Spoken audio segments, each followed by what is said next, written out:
1년 동안 그렇게 외부에서 방치되어 있다, 오픈되어 있는 공간이 있다 보니까 미세먼지, 황사, 뭐 여러 들어갈 게 다 들어갑니다. 상당히 지저분한 소금이 될 수밖에 없어요. 그리고 층층이 소금의 질이 다릅니다. 입자가 굵은 놈, 적은 놈, 뭐 간수 성분이 들어가는 거 안 들어가는 게 여러 가지 다르다는 거죠. 그래서 중국에서는 이거를 법적으로 그 다음 가공 단계를 거치도록 해놨습니다. 바로 세척을 거치고 요오드라는 미네랄을 첨가한 다음에 그 소금을 법적으로 유통할 수 있는 소금이라서 합법적인 소금, 그렇지 않은 소금을 가짜라고 하는 거죠. 한국에서 일부 몰제각한 수입업자들이 이렇게 법적인 절차를 다 거친 소금을 갖고 오는 게 아니고 그냥 염전에서 아까 얘기했지만 그렇게 만들어진 소금을 그냥 가지고 옵니다. 값이 싸다는 이유로. 그러다 보니까 그 소금의 질이 문제가 되는 거죠. 지저분하고 성분도 제각각 이러다 보니까 음식을 했을 때 여러 가지 문제들이 생기고 맛이 써지고 이런 문제들이 생기는 거예요. 근데 제가 몇 년 전에 통계해 보니까 중국에서 유통되는 소금의 한 80%가 가짜라고 그래요. 그러니까 쉽게 말하면 법적인 과정을 거치지 않고 만들어진 소금이 유통이 되고 있다는 거죠. 그것이 이제 가장 큰 문제 사항들이 됩니다. 근데 중국의 소금에 보면은 이제 요오드를 첨가하는 공정이 있는데 요오드는 왜 첨가를 하냐 그러면은 이 요오드라는 미네랄은 많은 사람들이 중국 소금 하면 나쁘다라고 이야기를 합니다. 중국 소금을 가지고 중국 천일염을 가지고 뭘 김치를 담그거나 뭘 했을 때 여러 가지 문제들이 있다라고 이야기를 합니다. 중국 소금이라고 해서 별다르겠습니까? 우리나라와 같이 똑같은 서해 바닷물로 소금을 만들죠. 그런데 왜 그런 차이들이 나타날까? 중국의 이 소금에 대한 이야기를 이제 검색을 쭉 해보면은 가짜 소금에 대한 이야기가 참 많이 등장을 합니다. 소금에도 가짜가 있나? 중국이라는 나라는 원래 가짜가 많죠. 뭐 가짜 달걀부터 여러 가지가 나오고 있는데 소금도 가짜로 인공적으로 만드나? 이런 생각이 들어서 제가 이제 검색을 좀 해봤습니다. 중국에서 가짜 소금에 대한 이야기가 많이 나오는데 그 가짜 소금이 소금이 아닌 거를 가지고 소금을 만들었다 이런 얘기가 아닙니다. 쉽게 불법적으로 만들어진 소금이다라는 얘기입니다. 중국에서는 소금이 합법적인 소금과 불법적인 소금으로 이렇게 나눠지는데 합법적인 소금은 정부에서 정해준 절차를 거쳐서 만들어진 소금이고 불법적인 소금은 절차를 지키지 않고 만들어진 소금입니다. 중국에는 나라가 넓다 보니까 여러 가지 소금이 나옵니다. 암염도 나오고 호수에도 소금 나오고 우리나라처럼 천일리 염전에서도 소금이 나옵니다. 이 많은 소금이 염전에서 생산이 되는데 중국의 염전은 우리나라하고 다릅니다. 우리나라는 염전을 가보시면 아시겠지만 물의 두께가 한 1cm 정도밖에 안 돼요. 그래서 보름 동안의 시간이 걸려서 마지막에 결정지에 와서 하루 만에 이제 소금이 돼서 이제 수확을 하는데 중국은 천일 염전이 호수입니다. 쉽게 물의 깊이가 1m, 1m 50 이렇게 된다는 거죠. 그렇게 넣어놓고 며칠 기다린 게 아니고 6개월, 1년을 기다립니다. 그러면 물이 증발을 하게 되죠. 그럼 소금이 쌓이면 다시 물을 넣고 해서 소금이 어느 정도 이제 쌓이게 되면은 그거를 이제 불도저나 뭐 여러 가지 그 도구를 이용해서 수확을 해서 소금을 만듭니다. 그러다 보니까 어떤 현상이 생길까요? 1년 동안 그렇게 외부에서 방치되어 있다, 오픈되어 있는 공간이 있다 보니까 미세먼지, 황사, 뭐 여러 들어갈 게 다 들어갑니다. 상당히 지저분한 소금이 될 수밖에 없어요. 그리고 층층이 소금의 질이 다릅니다. 입자가 굵은 놈, 적은 놈, 뭐 간수 성분이 들어가는 거 안 들어가는 게 여러 가지 다르다는 거죠. 그래서 중국에서는 이거를 법적으로 그 다음 가공 단계를 거치도록 해놨습니다. 바로 세척을 거치고 요오드라는 미네랄을 첨가한 다음에 그 소금을 법적으로 유통할 수 있는 소금이라서 합법적인 소금, 그렇지 않은 소금을 가짜라고 하는 거죠.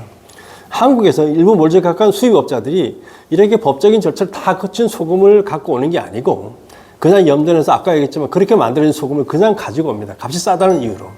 그러다 보니까 그 소금의 질이 문제가 되는 거죠. 지저분하고 성분도 제각각 이러다 보니까 음식을 했을 때 여러 가지 문제들이 생기고 맛이 써지고 이런 문제들이 생기는 거예요.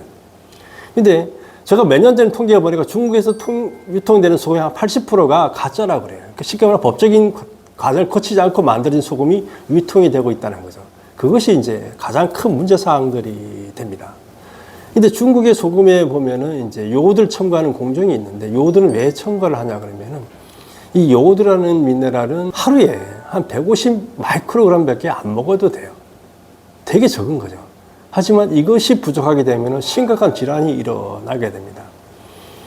전 세계에서 많은 나라들은 요오드를 법적으로 첨가한 소금이 합법적인 소금이고 그렇지 않은 걸 불법적인 소금으로 하는데 요오드라는 미네랄이 안 먹으면은 여러 가지 이제 심각한 질환이 걸려요. 어떤 나라 같은 경우 40%가 이 질환에 걸려서 지능이 좋아지거나 키가 작아지거나 조기 사망하거나 갑상선 질환, 암에 걸린 이런 상황이 벌어지는 거죠.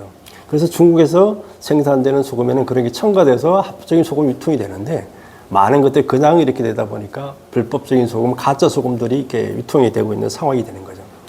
우리나라는 어떨까요? 우리나라는 상당히 많은 소금들이 다양하죠. 죽염도 있고, 구운고도 있고, 천연염도 있고, 정제염도 있고, 제제염도 있고, 뭐 해양 심층 소금도 많이 있죠. 하지만 한국에는 요오드 첨가라든가 세척하라든가 이런 규정이 없어요. 그러니까 염도 규정만 맞춰지면은 소금의 인정이 유통되기 때문에 어느 게 진짜냐 가짜냐 이렇게 판단할 건 없어요. 하지만 우리가 속을 먹는 진짜 이유가 뭐냐?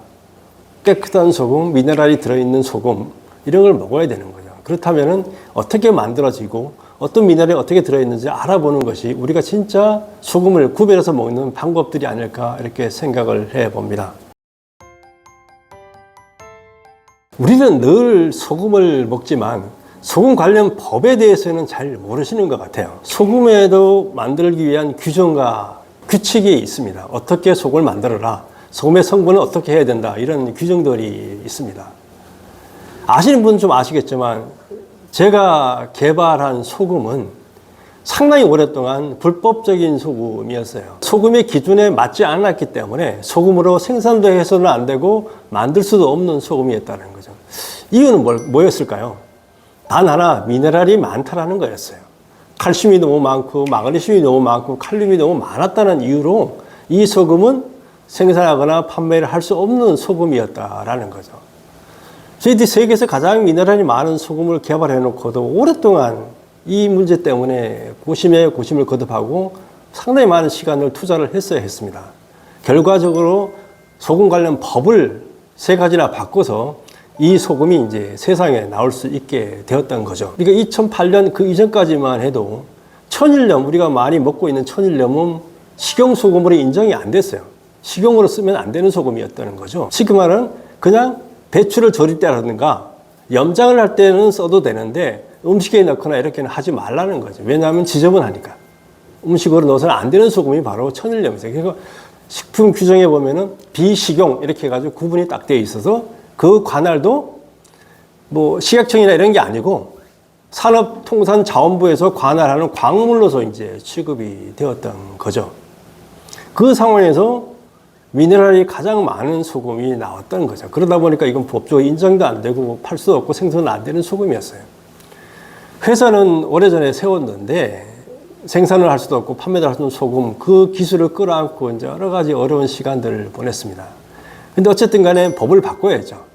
왜 미네랄이 많은 건강에 도움이 되는 소금을 팔 수 없느냐, 생산을 못하냐, 이런 문제를 가지고 해수부, 식약청, 여러 가고 국회 뭐 여러 가지 해가지고 결과적으로 법을 다 고쳤습니다. 그 전까지는 천일염의 염도가 80 이상이어야 된다. 나머지는 가장 낮은 게 제제염이 88%인가 그랬어요. 그리고 정제염 같은 경우는 95% 이상이어야지만 소금으로 인정이 됐다는 거죠. 근데 저희 소금은 염도가 75%니까 소금으로 인정이 안 되는 거예요. 어쨌든 규정을 바꾸는 과정을 여러 가지, 처음에는 염도를 낮추는 과정, 그 다음 미네랄 함량 부분에도 걸려가지고 그것도 바꾸는 과정, 그리고 이게 또 우리가 안 좋다고 알려져 있는 정제염으로 또 카테고리가 만들어지다 보니까 정제염에서 지금은 키타 소금으로 이렇게 바꿨는데 키타 소금을 바꾸는 과정, 염도를 낮추는 과정, 이런 과정을 거쳐가지고 우리들에게 이 소금이 지금 와 있는 겁니다. 국회에 지금 하는 행동들을 여러분 보시면 잘 아시겠지만 법을 하나 바꾸고 이렇게 한다는 게 얼마나 힘드는지 여러분들 잘 아실 거라고 생각합니다. 그런 기획 과정을 통해서 법이 바꿔져서 이 소금이 이제 탄생했고 여러분들이 드실 수가 있게 된 거예요. 참 아이러니하죠. 미네랄이 많아서 칼슘이 많고 마그네슘이 많아서 건강에 좋은데 왜 이거를 못 만들게 했을까요? 그게 바로 서양 학자들의 기준을 따라온 거예요.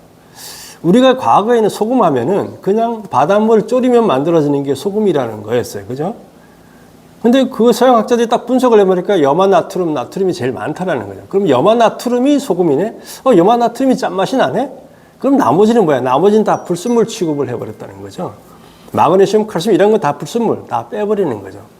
사실 그것도 제조 공정상에 들어가게 되면 빼지 않고는 속을 만들기가 참 어려워요.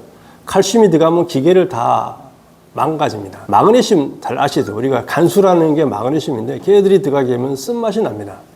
그거 다 빼는 게 맞아요. 그 사람들 입장에서 보면. 염화나트륨, 순수한 염화나트륨은 화학공업용으로 쓰기가 아주 좋습니다. 그죠?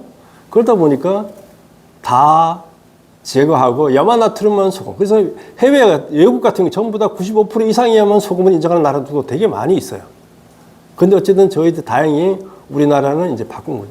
일본은 또 다릅니다. 일본은 메이저급 정제음은 뭐 95% 있는데 나머지 1년에 연간 100톤 이하를 만들어내는 소금업체는 소금에 대한 기준 규격이 아무것도 없어요.